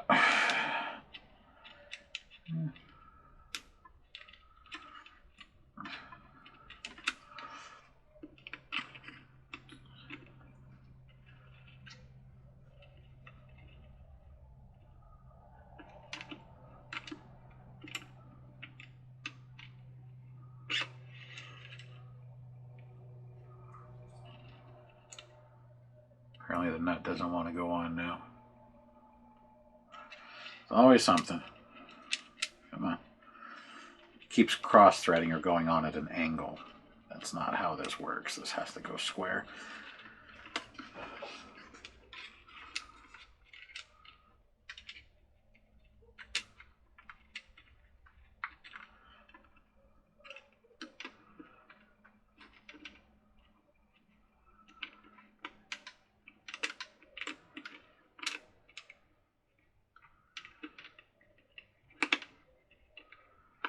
No, just kicked off at an angle again.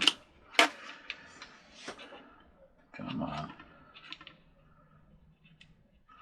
So we need like really small fingers. Alright, I'm going to tip it a little so I can get a better view.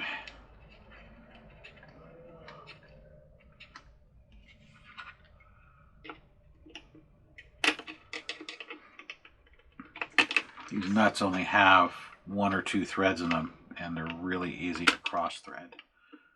And it's cross threading right now, matter of fact.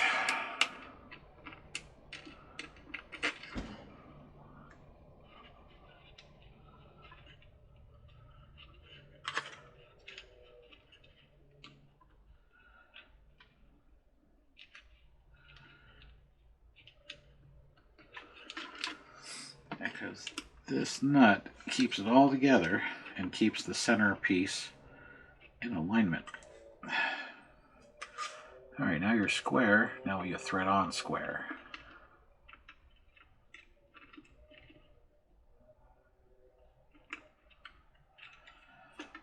I think I got it. Yep.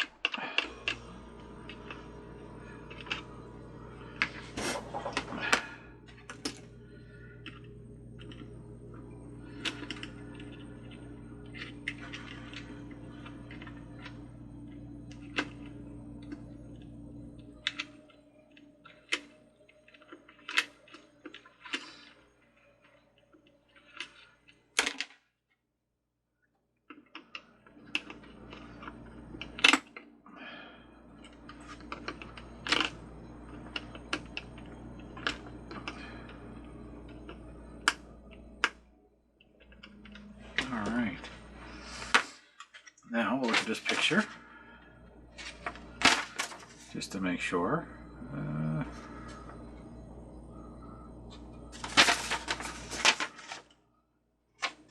Well, he says red black, but it's red blue.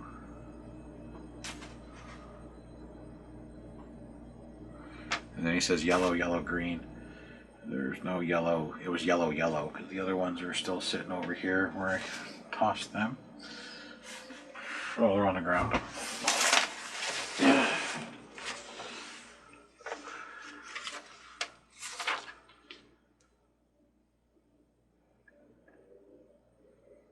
So, I think the yellows are actually the micro switch. Anyhow, so let's get this thing back together.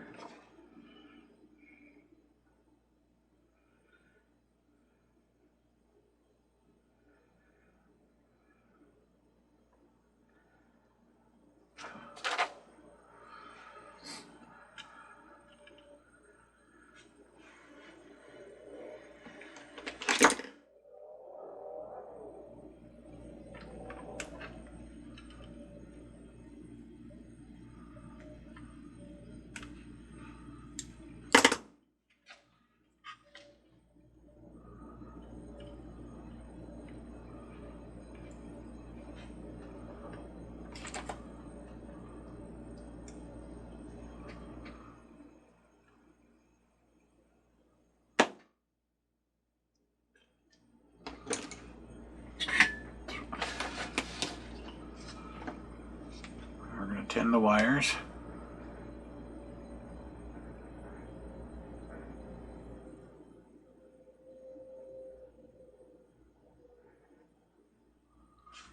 Which don't want to tin. So we're going to flux the wires, then tin the wires.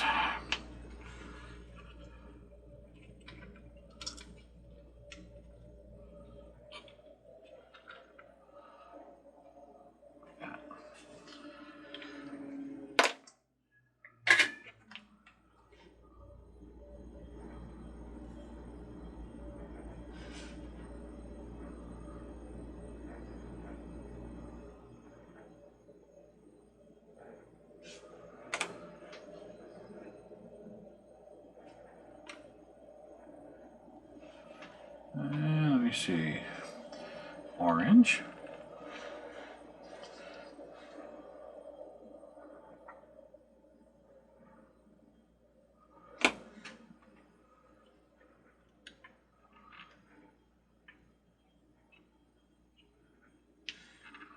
Orange. And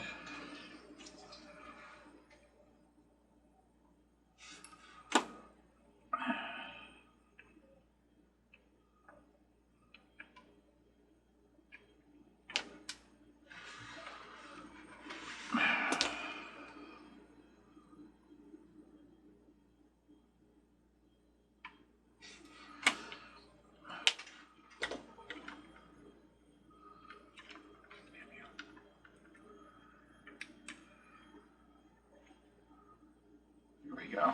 Blue. Alright, so orange and blue are now hooked up. And let's test it and see what the orange and blue does.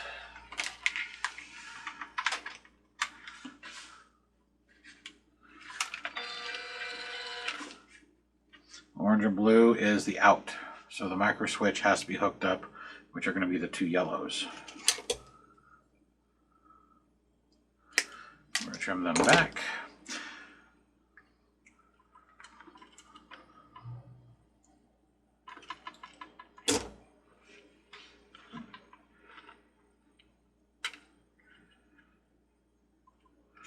And we're going to flex them.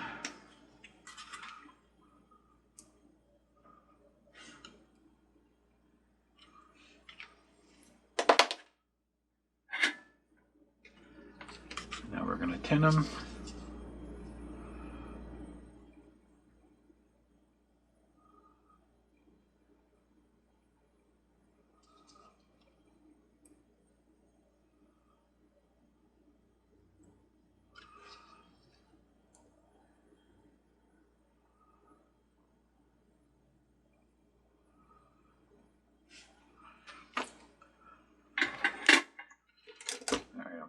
Ends down just a little bit here.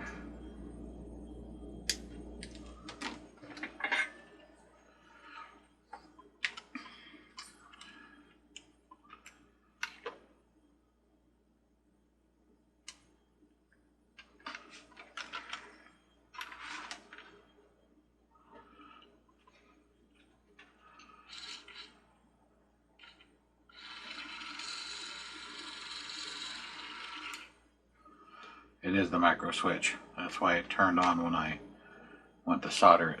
So let me pull the power so I don't cause a bridge.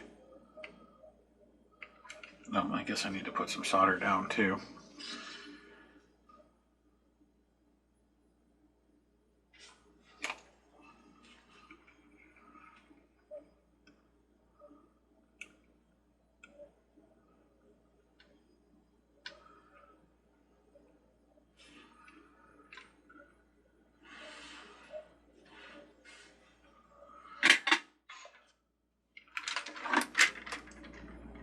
Alright.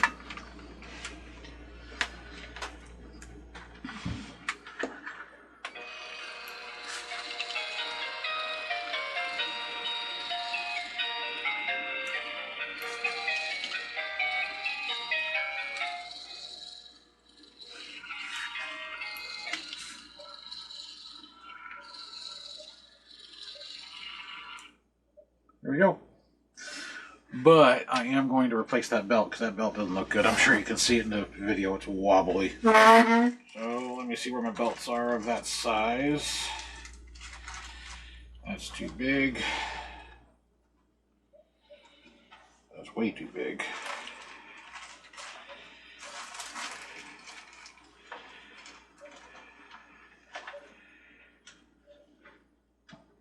That's too fat. Those are too small. I think I have one right here.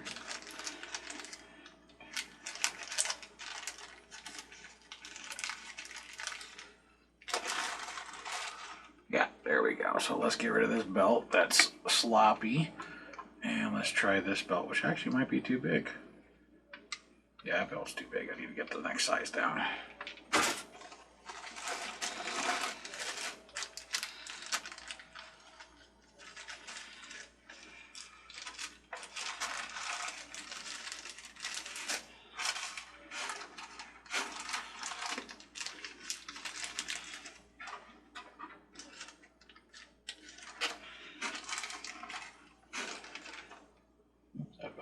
big.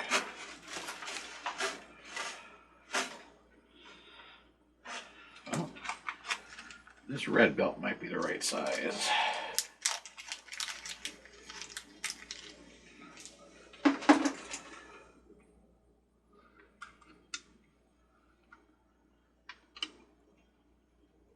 Different manufacturers sometimes come in red, white, tan.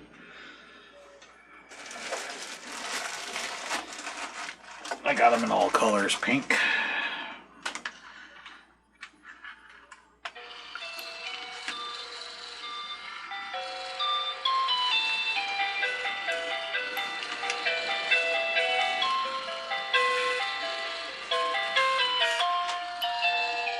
Uh-oh.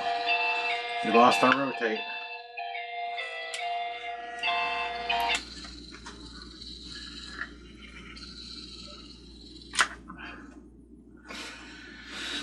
All right.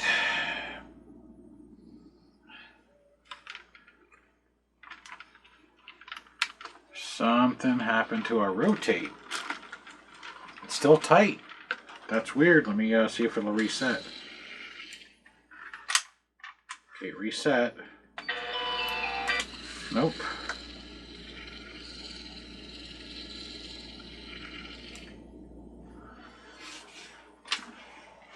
Well, I'm going to save you the boring part of disassembling this to see what's wedging the rotate.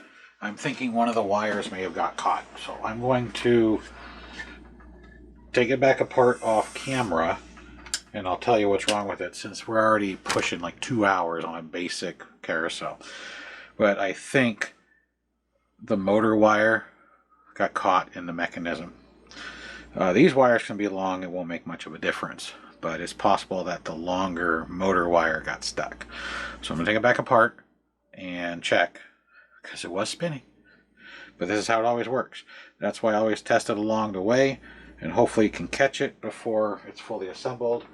Apparently this video was not that day where it's fully assembled, well, almost fully assembled, and now it's caught. But with these extra wires, I don't want them getting caught on this lump here, this cam, not lump, but I can push these down, and because they're more rigid, they'll stand up and stay within the dome of the canopy. So these I'm not too concerned about, because they're solid core here. These are rigider because they're thicker. Worst case is I can zip tie them together with an itty bitty zip tie, and they'll hold them straight into the dome of the canopy. It doesn't matter, because it's all going to have to come back apart, get down to that center hub. So anyhow, bear with me, be back in a couple, so we can keep this video hopefully less than 3 hours. But we're at 2, so let's stop it here, and I'll tell you what went wrong so you have an idea. I'll be back in just a few. Okay, we're back, and turn the volume up. Where the volume wheel went. We'll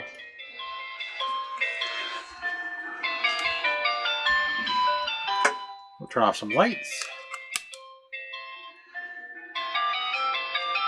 So you can see that the edge glows. I can't really tip it because it will cause the chairs, when they collapse, to get caught on the inner fencing. Lights coming back.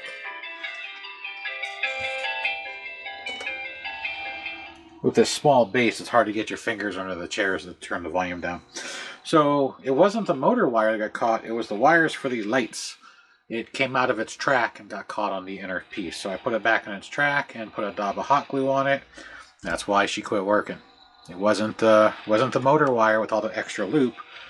It was actually a light wire. The one I soldered up here. There's a track that goes through the center, and it popped out of the track, and when it rotated, it grabbed the hub that the motor spins on, and that's what stopped it. So I popped it back in this track, put a dab of hot glue on it, and then put an extra dab of hot glue on the top underneath the canopy just to hold it in place. But that was it. Nothing major, just the wire broke free of its track, so a little hot glue to hold it in its place, and we're done. So this nearly 2-hour video is now complete, and that's how you work on the Mr. Christmas Gold Label World's Fair swinging carousel. And that's how you get to the motor, on the bottom, and how you can change your belts, your gears if you needed. Like this had a cracked gear, 2 new belts, and repairing the wiring from the screw that's right here under the center. Now, I don't glue these on if they are tight fit. So this is a tight fit, so I did not glue it on. Let me turn this thing off. There we go.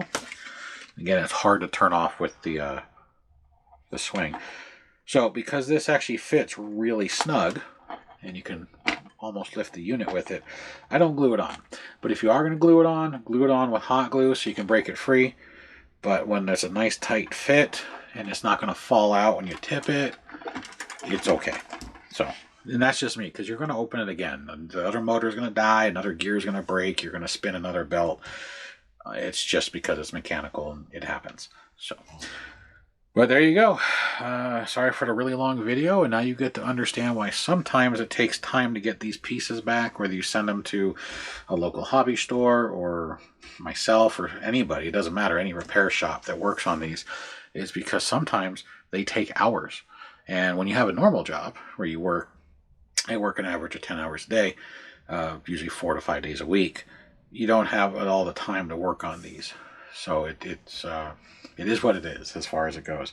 But you saw how Murphy works. When Murphy gets involved, you just have nothing but problems. But it's all resolved. Just a stupid mistake about the track. I should have put a dab of hot glue on the track just to ensure it held. I didn't, and I had to take it all back apart to get to that track to fix it. But other than that, live and learn for the next one. So the next one I do that has a motor in the center down here, I'll make sure that the wire track is not only tight, but I put a dab of glue on it just to ensure it doesn't pop out again. So thanks for watching. Till the next one.